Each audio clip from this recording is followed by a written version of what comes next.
if we go by the composition of this committee, of this commission, definitely we will witness better management of our police force by way of providing welfare equipment and other necessities. For his part, Senate President Bukola Saraki urged the new chairman and members of the Police Service Commission to properly position the police for the task ahead. Distinguished colleagues, on behalf of all of us, let us congratulate the new members of the Police Service Commission and at the same time commend the quality of the candidates that have been nominees that are brought forward by Mr. President. It gives us also a lot of hope and encouragement that all our efforts to see that this critical aspect of our security architecture, the necessary reform, will begin with this process. We wish all the members the best of luck. They have a lot of expectations from Nigerians before this nomination, and that is why we ensure that we fast-track nomination. A lot of people are expecting, with their experience, the capacity of the people who are now in the Service Commission, will support the police to carry out the necessary reform that's required, particularly in ensuring that we drive a merit-orientated police force, performance-driven, that will motivate all the necessary members to do the right thing in providing security. The confirmation comes less than 2 months after President Buhari sought confirmation of former Inspector General of Police Musliu Smith as the PSC chairman. In a related development, President Muhammadu Buhari is seeking the confirmation of a former legal advisor of the All Progressives Congress, Muiz Banire, as chairman of the governing board of the Asset Management Corporation of Nigeria, AMCON. The request was contained in a letter read by Senate President Bukola Saraki at Tuesday's plenary. The president also sought the confirmation of chairman and 12 commissioners of the Federal Civil Service Commission. The House of Representatives has vowed to unravel the mystery surrounding the whereabouts of all recovered looted funds and assets from 1999 to 2016. Speaker Yakubu Dogara made the pledge at the opening of a public hearing on the status of recovered public fund and assets organized by the Joint House Committees on Public Accounts and Finance. Emmanuel Ehijene reports. It is a public hearing on recovered assets and funds. The probe, according to the federal lawmaker, is based on the need to ascertain how the funds are appropriated. Speaker Yakubu Dogara argued it is the only way to restore public confidence in the Buhari administration's fight against corruption. He was represented by Deputy Whip of the House. I urge all stakeholders present to be patriotic, truthful, and honorable in their submissions. This issue is capable of eroding the credibility of the present government as an accountable and open administration. We should all give the issue the seriousness it deserves. I want to also call on the committee to be expedient and efficient in handling this assignment so that before long the House will have a credible report that can be presented to the people of Nigeria. For their part, the committee members maintained that it was not a witch hunt. It is worthy to note that recent statements by government on recovered looted public funds running into millions of dollars and billions of naira, including assets found both locally and internationally, would appear contradictory and outrightly confusing. Therefore, it is the mandate of this committee to unravel these knotty areas, the details and certainty of these looted treasuries, and make sure the details are succinctly known to all Nigerians. The fight against corruption must be totally holistic. This is to clear all doubts and put to rest the veracity or otherwise of the insinuations that recovered loots are relooted. On ground to provide necessary information at government auctioneers. They also have their concerns. There is a need to sanitize the practice of auctioneering in Nigeria because overseas, we see that they could make trillions of naira from auctioning in Nigeria than going to borrow. Well, why are we borrowing? When properties are lying down all over the places unaccounted for. There is no accountability in the process and in everything they are doing. There is no coordination between the agencies of government. Like we have a situation right now where we were invited by EFCC to submit our applications, which we did, and the process has been ongoing for about 8 to 9 months now. And we had several meetings with them, and we actually signed an agreement with EFCC. As we were waiting for EFCC, Ministry of Defense now engaged some of our members. On the same items, we had an agreement with EFCC that they should go and auction for them. But if an agency was created to just handle this, it saves tracking for government because they're speaking to one person. There is the likelihood of having the same asset being duplicated in the 3 different MDAs would be eradicated. And I think it also would create that transparency that is needed, where everybody has assured that what government is doing, they're being transparent in the process. A number of government agents expected at the hearing failed to show up. The lawmakers, however, resolved to formally invite the agencies like the CBN, the DSS, ICPC, EFCC, and the Office of the Accountant General of the Federation to the next sitting, stated for July 24th. They are expected to appear with a brief to enable the committee filing its reports.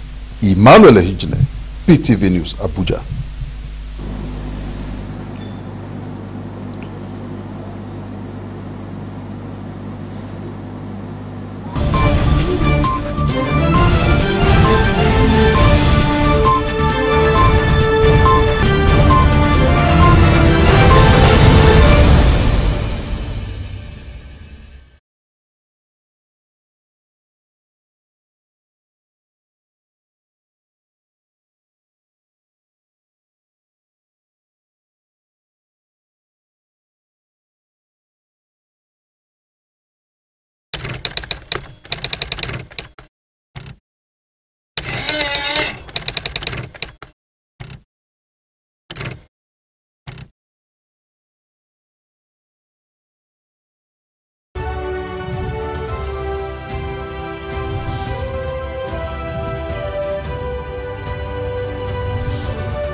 Before the creation of the Economic and Financial Crimes Commission (EFCC), Nigeria, the most populous black nation on earth, was confronted with the twin problem of poor global image and the dwindling economic fortunes due to the activities of advanced fee fraudsters, also known as 419ers, and corruption in the public and private sectors. Hello and welcome to the program, The Eagle. My name is Aisha Mohammed.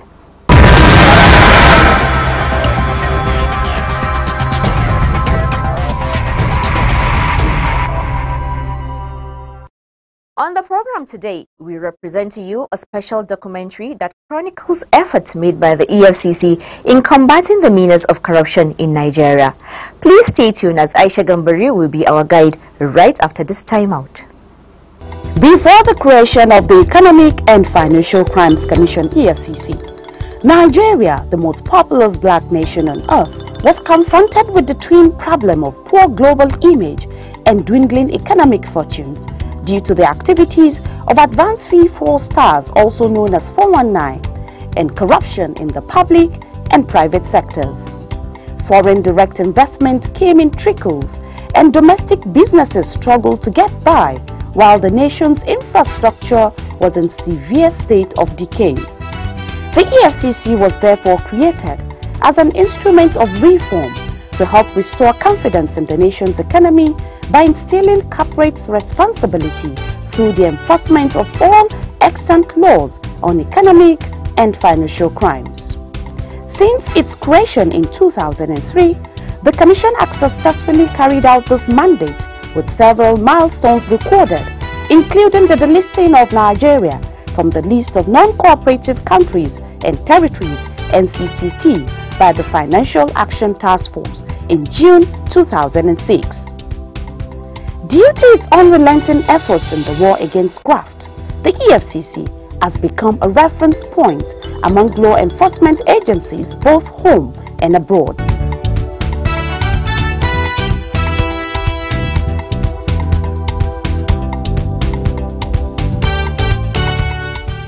Ibrahim Mustafa Magu, a commissioner of police, became the acting chairman of the EFCC on November 11, 2015, after taking over the arms of affairs from Ibrahim Lamurde. Magu is one of the founding staff of the EFCC who served as the head of the Economic Governance Unit during the tenure of Nuhu Ribadu, the pioneer chairman of the EFCC.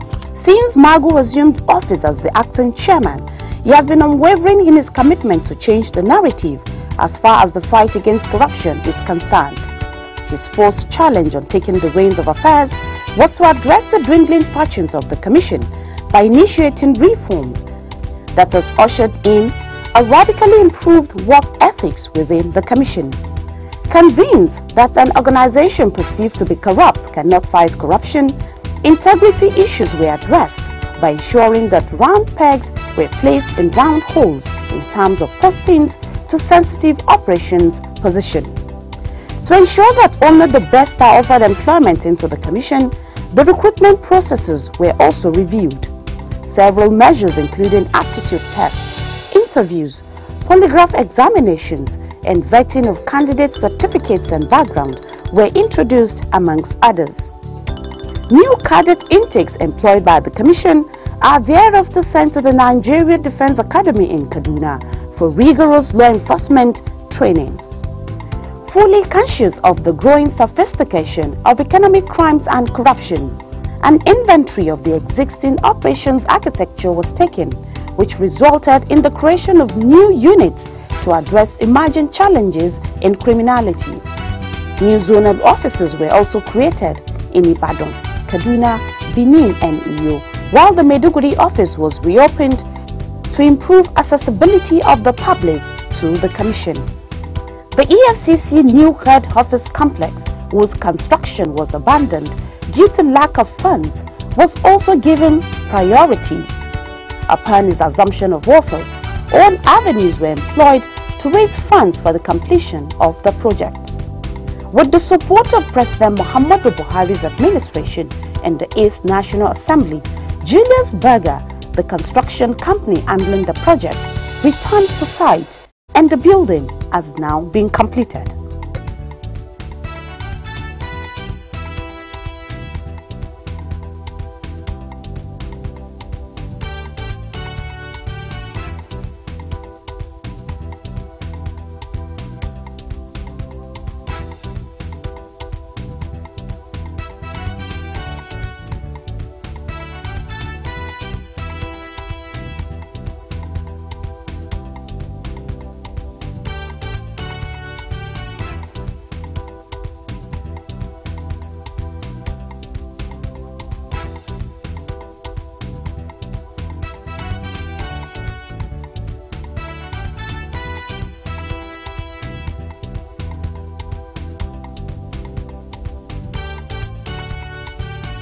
In the area of operations, the Commission sent a forceful message that impunity will no longer be condoned by taking on the high and mighty in the society.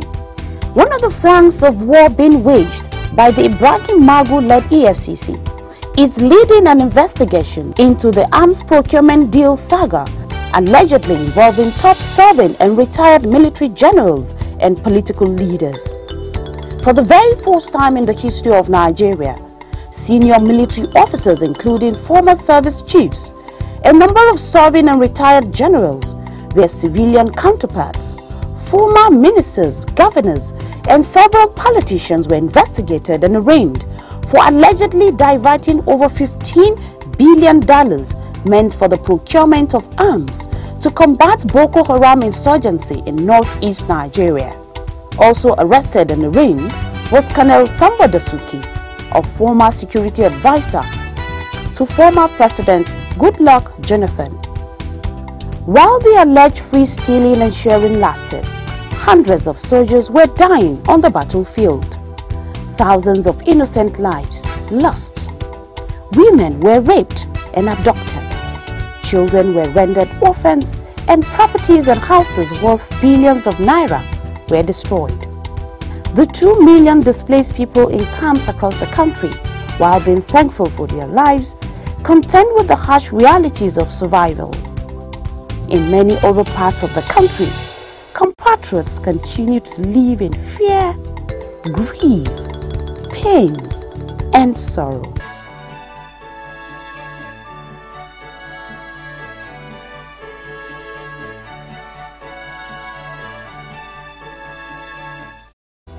As the sufferings continued, a few individuals far away in the big cities whined and dined on what is now being called blood money.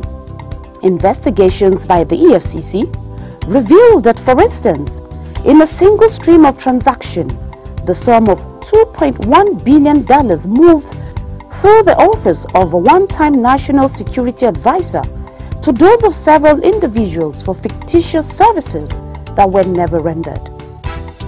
The money allegedly found its ways into huge private estates of certain individuals, and they acquired properties worth billions of naira across the country, even as some allegedly stock millions of dollars in their wardrobes.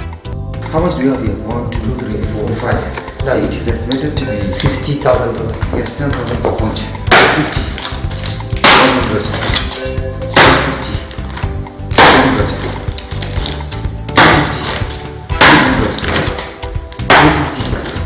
400, 450, 500, 550,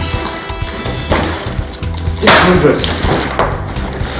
650, 700, 750, 800,000. 1, 2, 3, 4, 5, 6, 7, 8, 9, 10, 500, 1 million. As an agency determined to ensure